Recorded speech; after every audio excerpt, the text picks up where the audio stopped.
All right, guys, welcome back to the Prime Fatherhood podcast. This is episode 27, and I'm your host, Tyler Condi.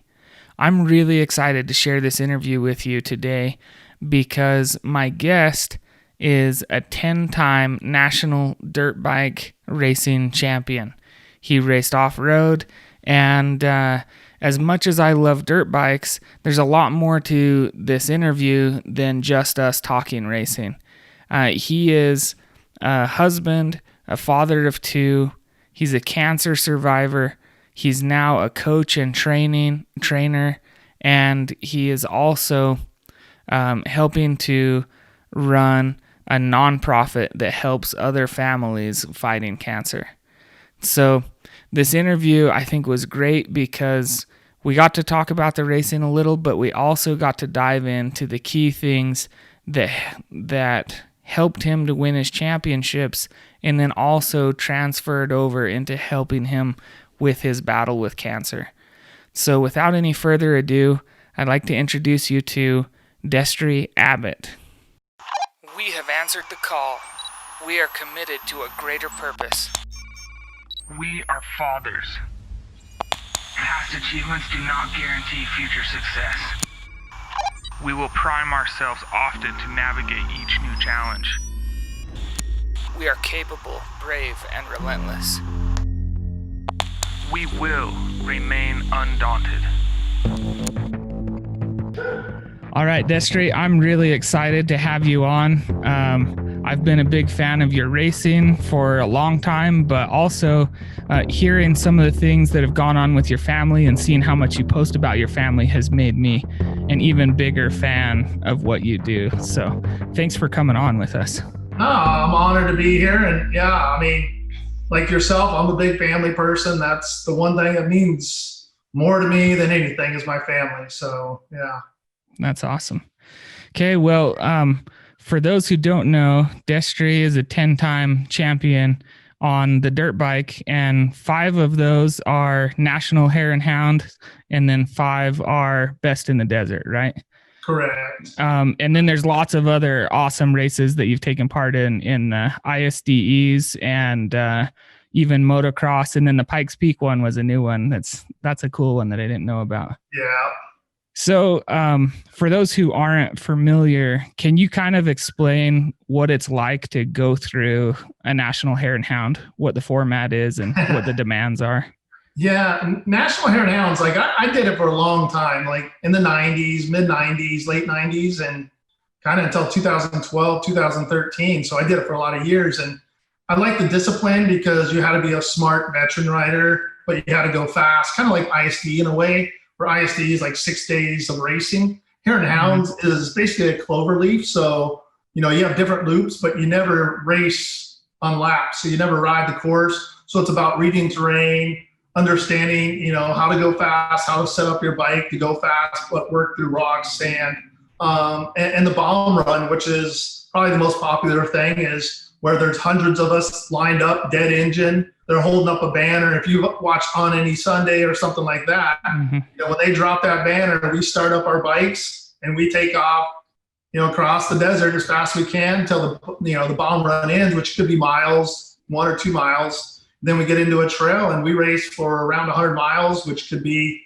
2-3 hours, depending on how difficulty it is. And, you follow the course, and pretty much the first one that makes it to the finish is the winner for that round.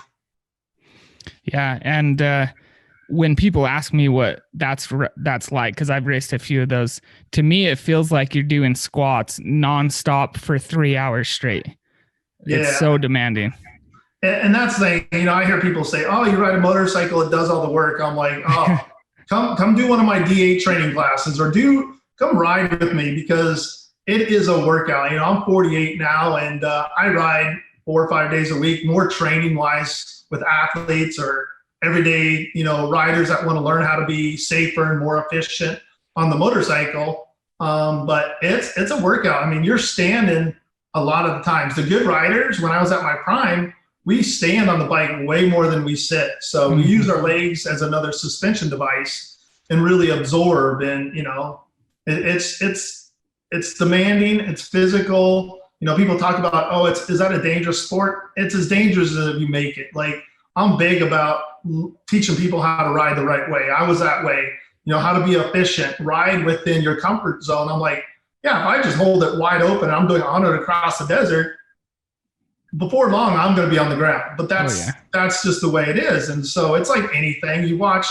I love golfing. I love other sports. And you watch a top professional, they make it look easier than what it is. And that's kind of the way these guys are nowadays. You watch Supercross, whatever it may be, you're like, oh, that looks fun. Then you get there and you realize how big everything is. Endurocross extreme, which is what we still do.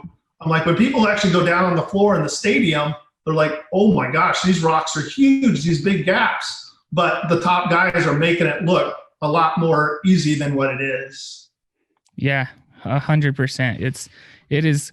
And even the way that you talk about it, to me, it seems so much harder than that. Like the first off-road races that I did, I couldn't finish them. I didn't realize how intense it was physically. And then too, you have to be able to manage the adrenaline and be able to keep your focus for that long on one thing. And so as much as I love riding on two wheels on anything, sometimes by the end of those races, I don't want to be there anymore.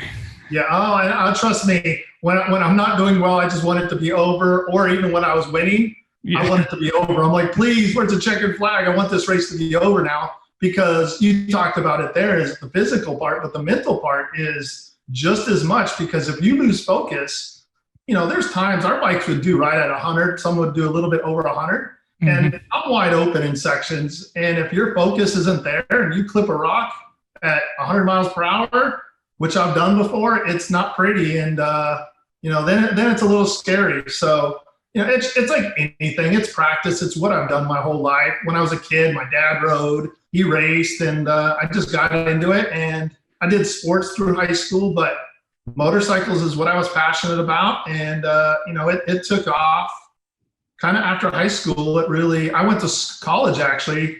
I wanted to be a firefighter. That was my goal. And then I went into criminal justice, and I thought maybe I'd go down that road. But then my racing kind of started clicking along. I met my wife at 18. We had my daughter at 19. Well, we found out she was pregnant. I was 20. My wife was 19 when we had her.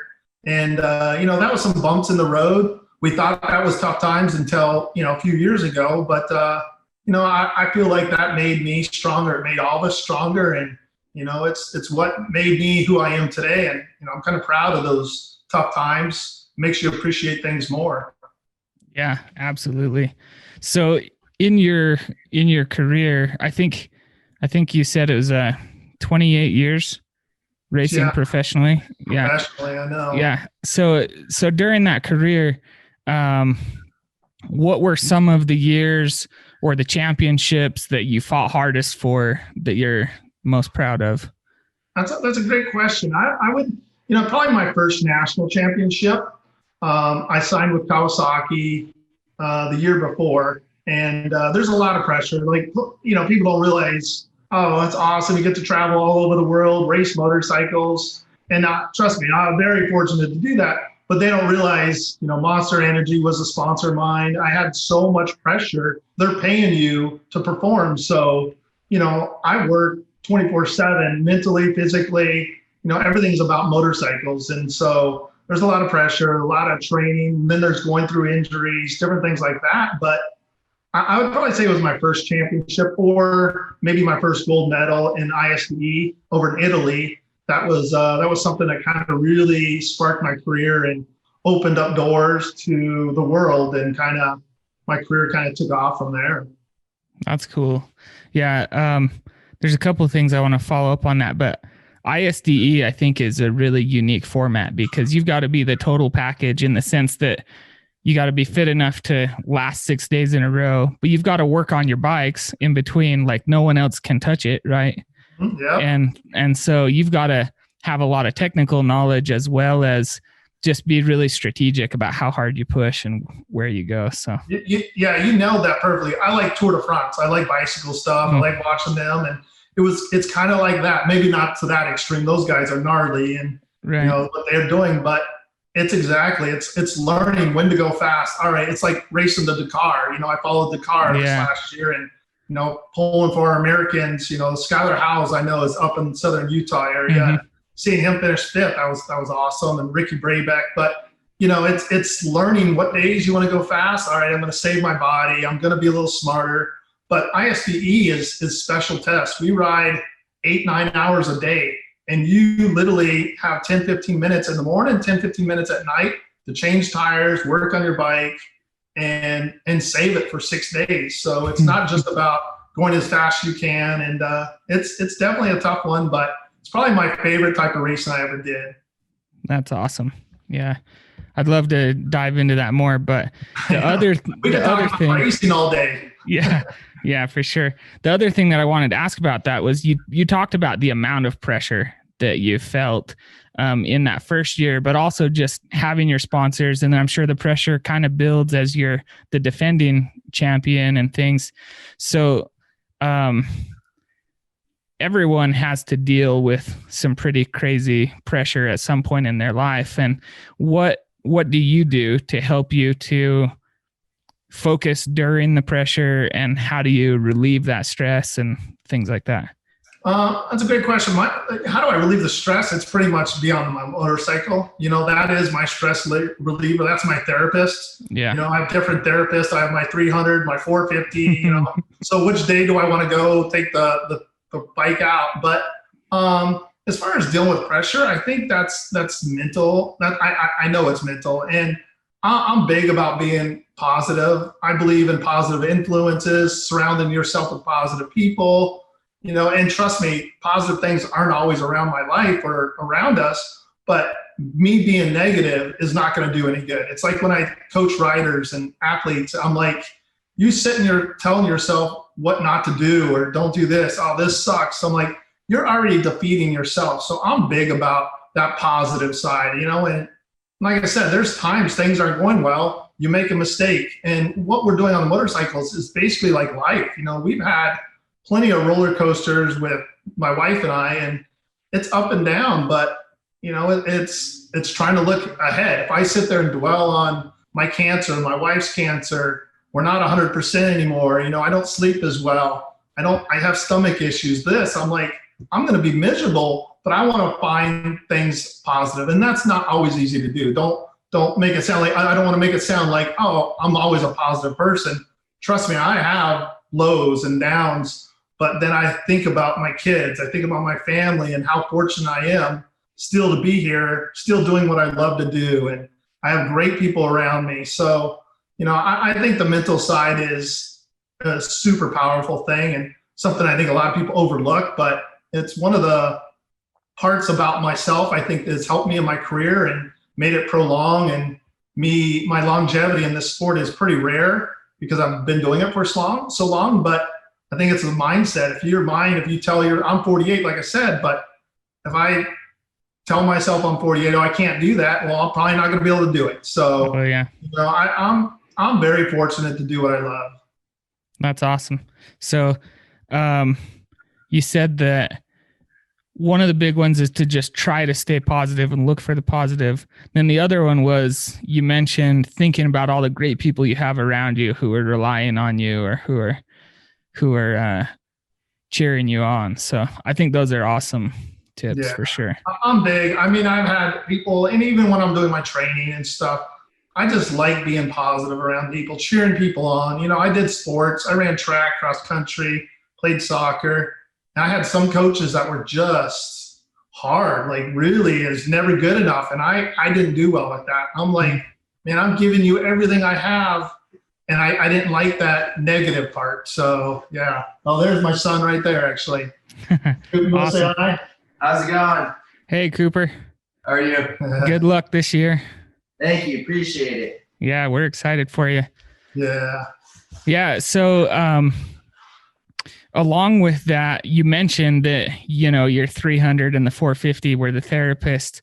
I really do think there's a lot to that. Being able to get out there and do something really physically demanding that also demands your focus really helps with the stress. I think the the physical exertion, especially the more intense it is, helps to clear out the cortisol and just all those hormones and things that get bottled up when you're stressed out. And releasing those endorphins, like, even going for a hike. There's days I'll go walk, I'll go hike the mountain. We have a lot of mountains by us, and I don't jog much anymore. My knees aren't what they used to be, but I have to be active. I'm an active. I like playing tennis. We actually play pickle. We have a pickle court in our backyard. Cool. So I'm a big about just being active. I surround myself with a lot of young kids because I'm training them. Yeah. So they keep me active. And a lot of times I bonk and I'm like, dude, I'm done. I can't go anymore. But, I'm still thankful, and I have fun watching them finish the games or whatever it may be.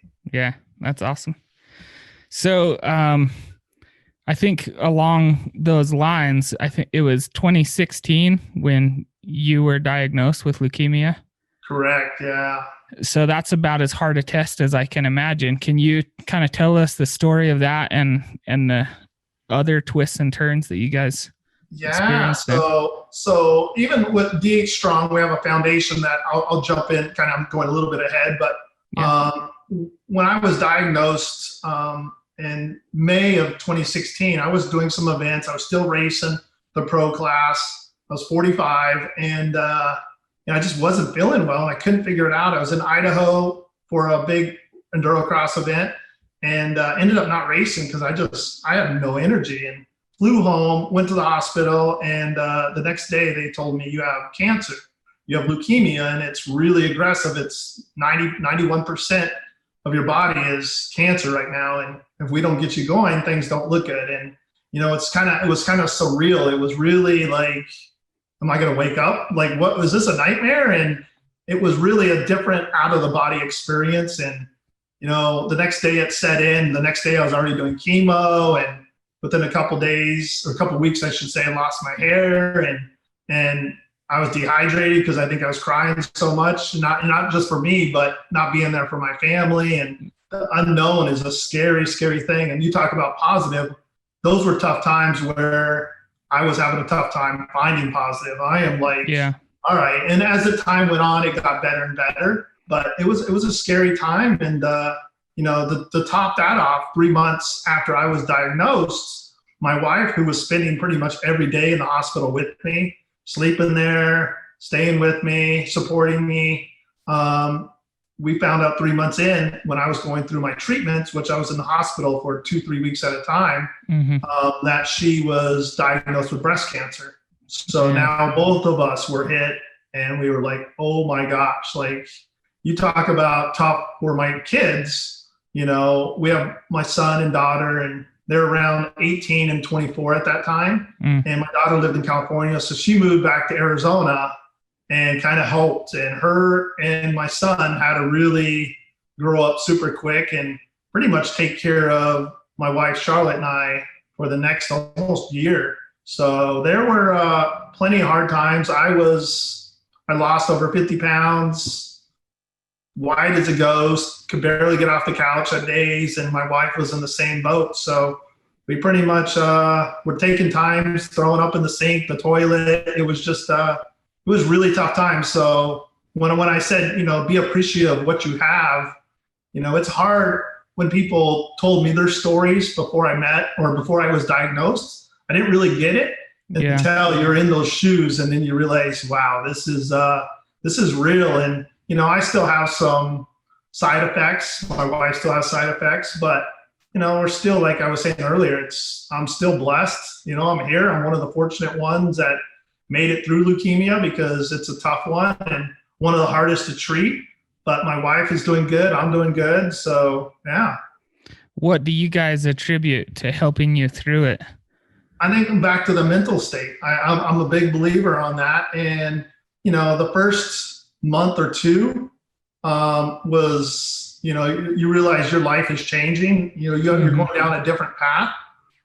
So I would read, or I would look for, maybe not read as much, maybe that's a little far-fetched, but I would find videos and find things that were positive, motivational. So I really want to go down that road, and I wanted to see that. I'm always big about cool stories. I love parent stories. I love kids stories. I love good feeling. I don't I have a tough time watching the news now, to be honest with you. I don't even watch the news. I don't do well with negativity, and it stresses me out. And I'm like, man, we all need to be thankful for what we have and what we live in versus a negative on how bad everything is. And I'm like, man, turn it around. Like, promise you, if you turn things around and you realize how good things are, you're going to be happier. It's your mental state of mind is so powerful.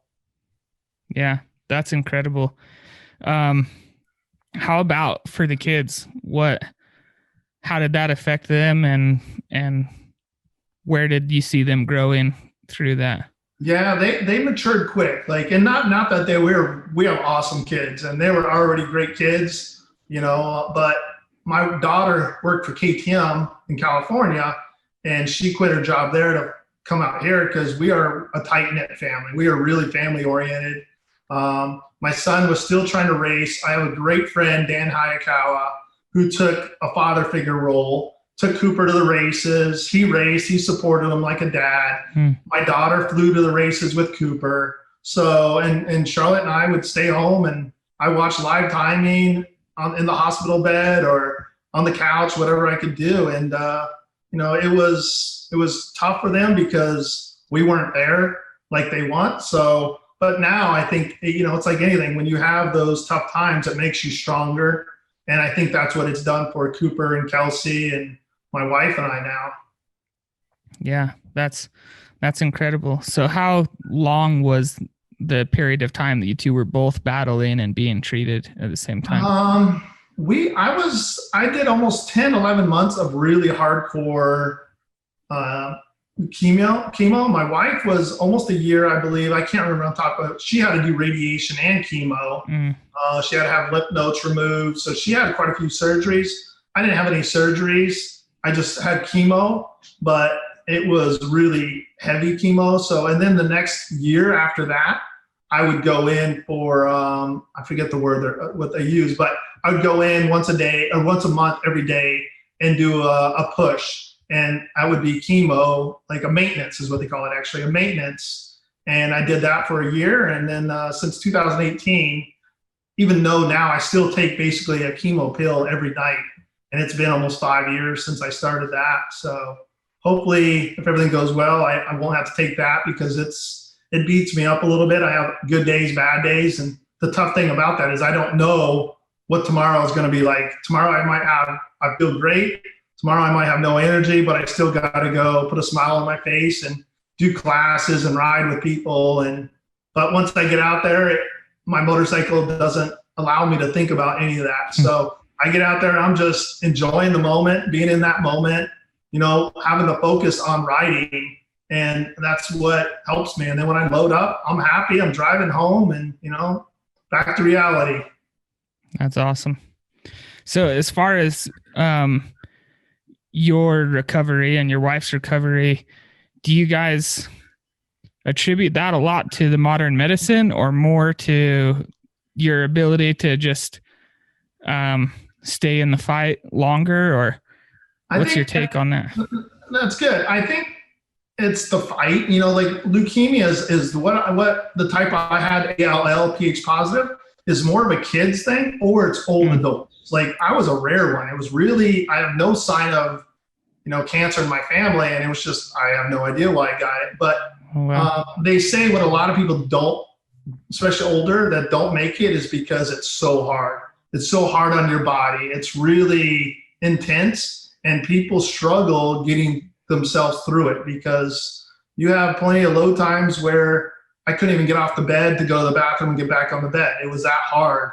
Yeah. So I think, a lot of people talk about, I got plenty of messages, don't do chemo. And I'm like, well, it saved my life. I could have tried the natural plant that you wanted me to do. And I'm like, but I don't regret any of the decisions either the wife or I made.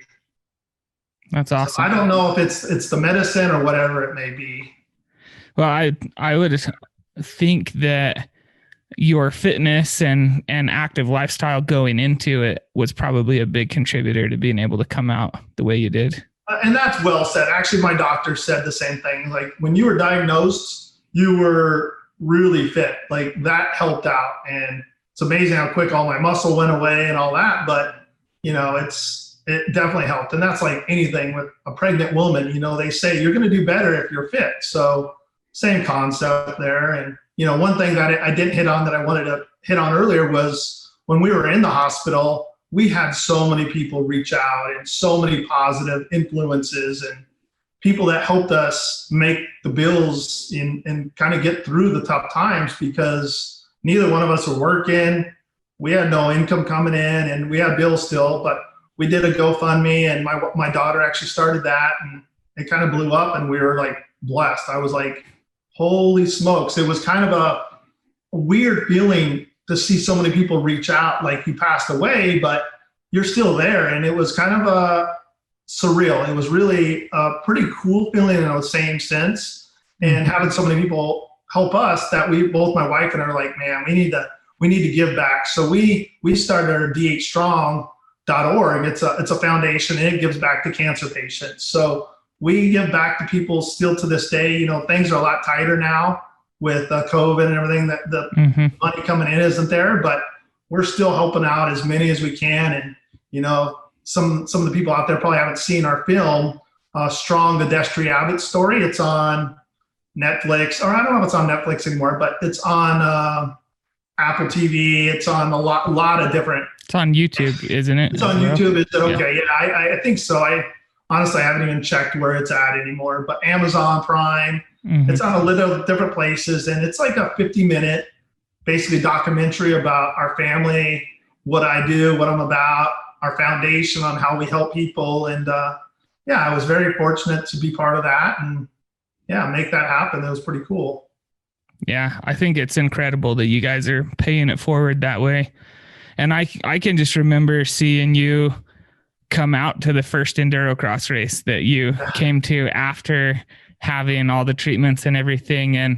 And I don't want to take away from your championships and the highlights of your career, but man, that was a lot more inspiring to me. That was tough. I was literally wanting to puke afterwards. I still was far from 100%. And, I was just racing the vet class, but it was a cool feeling to go back out there, race with the guys, and, take my mind off it, because I was still going through struggles. I was still doing my chemo maintenance. I was still on heavy doses of stuff. And I just wanted to have a normal, I needed something normal, and that pretty much did it. And I was fortunate to win the vet class. But it wasn't easy. Yeah, that was really, really cool. So, I want to cover a little bit of your coaching now and your career there too, because I think a big part of being a great dad is being able to teach and to mentor and to help people to do what they're trying to do. And you've had some pretty cool successes with some of the people you've coached when I look at the D8 training website, but also your son is doing great. And then your daughter has a awesome business rolling as well. So what do you think are the keys to being the best mentor and coach that you can? I think it's, we kind of go back to that same thing, is that positive, being around someone that wants to be positive and a good influence. And, that has been there before, especially with my riders and racers. And I don't work with just racers. That's the misconception. A lot of people go, hey, I've only started riding. Would you train? And I'm like, I train everybody. Most of my clients aren't professional athletes. I have plenty of doctor clients. I have high-end people that don't ever want to race, but they want to ride the bike better, safer, more efficient, smoother. And in the long run, they're going to save themselves from hurting themselves possibly and doing things like that. But I think, having the ups and downs and, the perspective, especially for my pro athletes, of having those tough days and be able to talk to them with their mindset on preparing for events, what you're going to deal with, it's going to be a roller coaster. It's like anything. It's life. It's up and down. Racing's the same way. It's just, how you look at it, and it's longevity. It's like, just keep pushing along. Forget about the mistakes you made and just keep pushing. But I'm big about structure. The body's a huge part. There's so much that goes into it, and I could talk days for days just on the racing side because I'm passionate. I still love it, and I've been doing it my whole life. But it's what I make my living now, is just training people, and I'm very blessed to be able to still do that now. Yeah, for sure.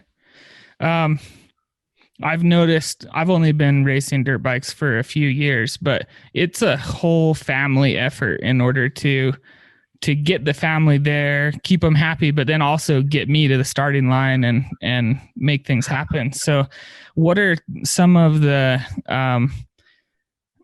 one of your favorite stories or best things that your family has learned and shared in being part of the sport and helping in your career? That's a good question. I was sitting there thinking about it. I don't even know if it would be a racing story. It would probably be, my dad is almost 80 and he wants to get a motorcycle again. So I'm working on getting him a KTM dual sport bike that really easy, like riding on Jeep roads and stuff. But yeah, when I came back from being sick, my dad, my son, my daughter, myself, all went for a ride. And, I teared up because I'm like, I didn't know if this would ever happen again. And to be able to have 3 generations and, having my wife there, and my wife's always been supportive of our racing and supporting of us. And, those are the memories I cherish. Is what a lot of people don't realize is motorcycle racing is one of the best family sports. Like, you show up in campers, everybody, you don't even know who's parked next to you. Next thing you know, they're like neighbors. You're sitting at a campfire, you're roasting marshmallows, whatever it is, and you're telling stories. And it's just a great way to raise your kids and make them appreciate the harder you work, the better you're going to do, because that's how life is, nothing is given to you. You just got to work hard. We lived in a single wide trailer when we moved out, and we had a daughter. It was like $30,000 place, and that's what we lived in. But we were thankful for it at that time. And I worked for a freight company, loading trailers and going at 2 a.m, driving a forklift. And, my career took off. And I think those things make you appreciate things even more because, you're in that time, and I didn't enjoy those times. But I look back on it going, you know what? As bad as it is now, it's not that bad, So, yeah, it's the good times with the family is priority number 1 for me. Yeah, for sure. That's awesome to hear. That I'm sure that's a special thing for you guys to be able to go out and make that ride together after coming through your recovery. Yeah, now my son being a top professional athlete and finished 4th overall in the Endurocross series against the best riders in the world is pretty cool. And now I'm there pitboarding him and cheering him on, and I get more nervous now watching him race than I ever did. So it's that parent thing, but he works hard, and it's a cool thing. My wife was there. You saw my puppy a minute ago. We bring the dog. It's just, I don't know, man. We are very fortunate to have great people around us, friends and family. That's awesome. Yeah, I've ridden quite a few of the exact courses that Cooper has raced on professionally, and it's incredible to see what those guys are doing, especially on the Endurocross, because that's a new breed of rider, So it's like a supercross yet with big logs and rocks and jumps and firewood pit. There's so much that goes into it, but it's some of my favorite racing to watch. I enjoyed racing it, but I love watching it even more. Yeah. I know that when you get into a really competitive father-son or father-daughter kind of situation, it can be stressful for both to try and get on the same page. Have you and Cooper experienced that, or how do you guys stay on the same page? I'm a trash talker. I trash talk more than Cooper does. So I'm always smack talking him. I'm trying to push him a little bit at times. I'll say something, and nowadays I can't beat him that much anymore. It doesn't matter if we're playing basketball, whatever it may be, racing on the motorcycles. He pretty much has me covered 90% of the time. And it's kind of cool though. It's like two brothers that race that could push each other. Yeah. And I have a lot of top racers that are brothers, and they make themselves better. And I think with me, I was able to speed up the progression with Cooper on being able to push him and tell him what he needs to do. And, we were competing, even before I was diagnosed, he was in the pro class and I was in the pro class, and we would literally race each other. And I can't remember what year, maybe 2015, we both raced X Games together, and we competed against each other. And that's one I was fortunate to beat him at. But it was a highlight for me, racing X Games with your son. I'm like, at the highest level, I get to race with my son. And now to see him surpass what I could do or my goals, what I was able to do, now he's, won an endurocross heat a race. And I'm like, man, I was never able to do that. So it's pretty cool, but his work ethic is really good right now. And it's kind of neat to see him working harder and realizing the results are coming because of it. Yeah, for sure. What do you see that's different between your coaching and fatherly teaching compared to some of the others who don't have the same strength in their relationship? That's a tough question. I don't know. I'm not sure on that one. I mean, I keep talking about positive, but I always tell Cooper, you can do this, buddy. Come on. Don't worry about the other guys. Don't worry about this. But that's me being, a veteran and doing it most of my career. So I know what a lot of the riders that don't have a good influence around them or someone that has been there before. So they're just kind of winging it and learning as they're going. And that's kind of what I had to do, where I'm trying to progress Cooper on telling him, watch out for this. And even when we were riding, I'd brake check him. I would do different things on purpose, not to say to make him tougher. I'm not a hard dad, to be honest with you. Yeah. But I will push him. The one thing I don't like is giving up. Don't give up on me. Don't do this, So, but I think that's made him stronger. Now he's self-motivated. I don't tell him, Coop, you need to go work out. Coop, I'm like, hey, I'll help you as much as you want it. But if you don't want it, then I'm not going to do that for you. I'm not going to hold your hand and do things for you. I want to make you work hard, and you're going to appreciate it even more. So he's gotten that way. And, it's rewarding because he knows the work he puts in is what he's going to get back in it. Yeah, I think that's a pretty critical part of it. I think a lot of times parents want it more than the kids do. And then that's when they start to push a little too hard or something. And that's great thing you brought up, because I have clients that I can tell the kid doesn't want to do it, but dad wants them to. And I'll be honest with them. I'm like, hey, I'm not that guy that's going to yell at your kid to jump this. I'm like, you know what? It's about having fun. He should be having fun doing this. Yeah, it's going to be work at times, but he should be passionate enough. And that's Cooper. One thing that people don't realize is my son, he didn't get into it until he was in high school. He felt like following in my footsteps was going to be really difficult. And I always would emphasize, Cooper, just go have fun. Don't worry about other people. Don't worry about what they're thinking. You can't control that. So just go have fun. You're going to get better. And now, he's past that point, and now he's his own person, and he's doing well. So it's cool to see. That's awesome.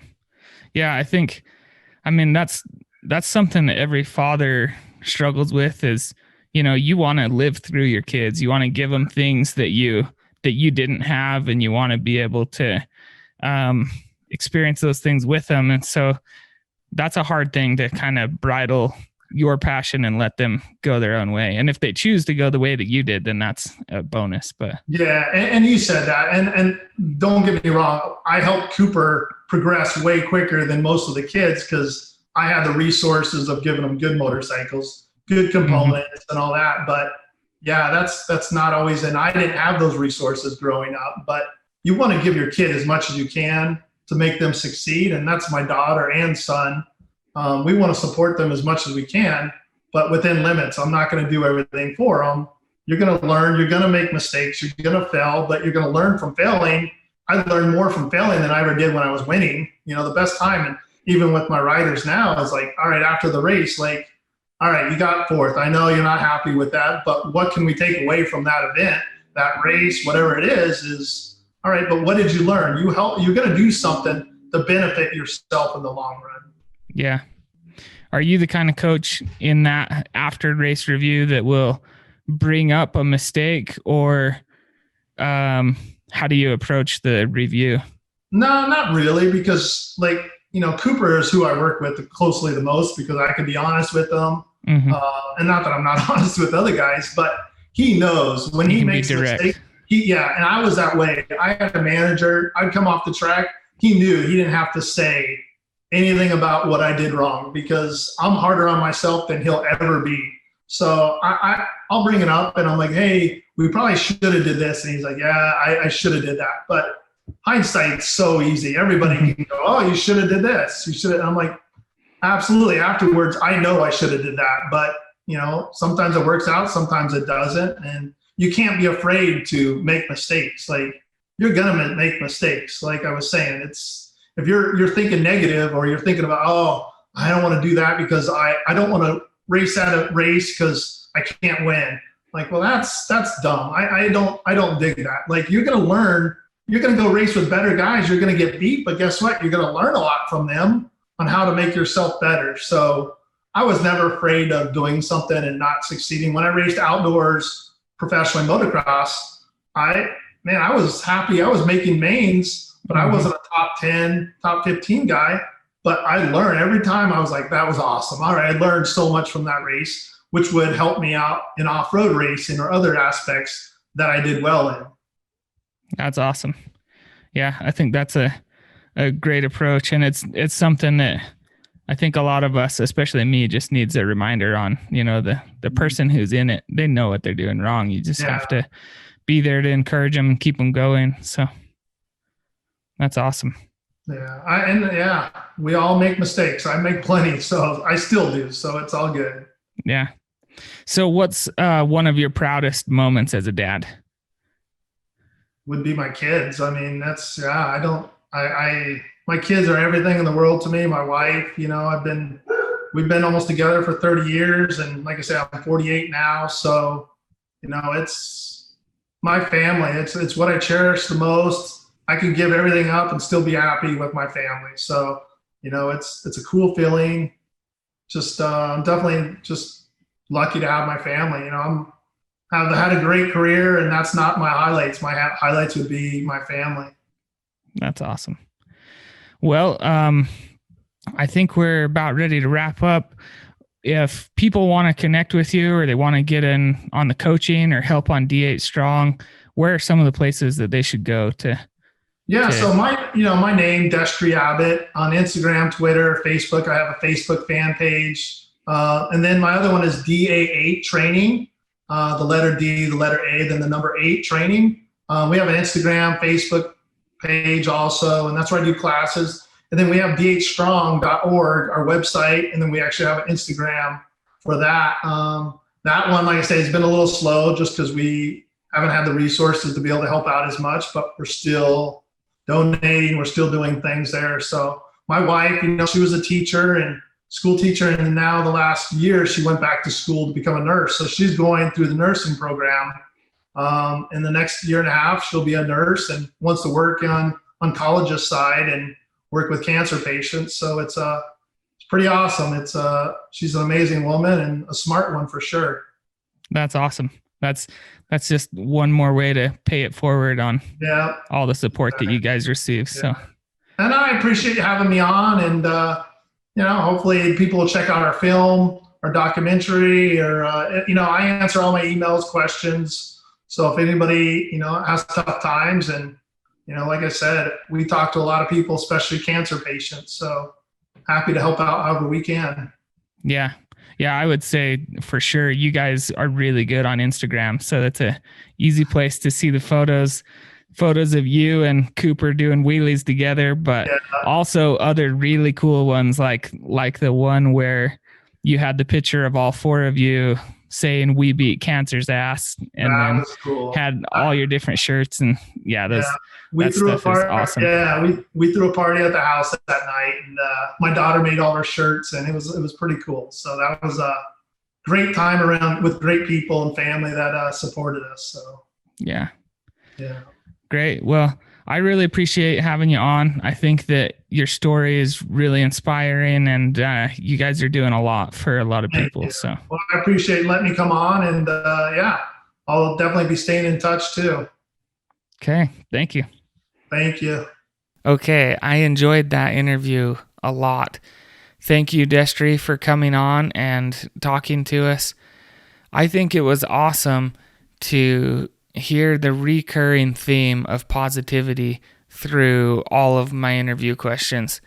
He talked about how to deal with the immense pressure of trying to win championships and trying to defend championships, and how positivity was a huge key for him in that aspect. He also talked about trying to stay really positive when he and his wife were fighting cancer. And then he mentioned it again when we were talking about coaching.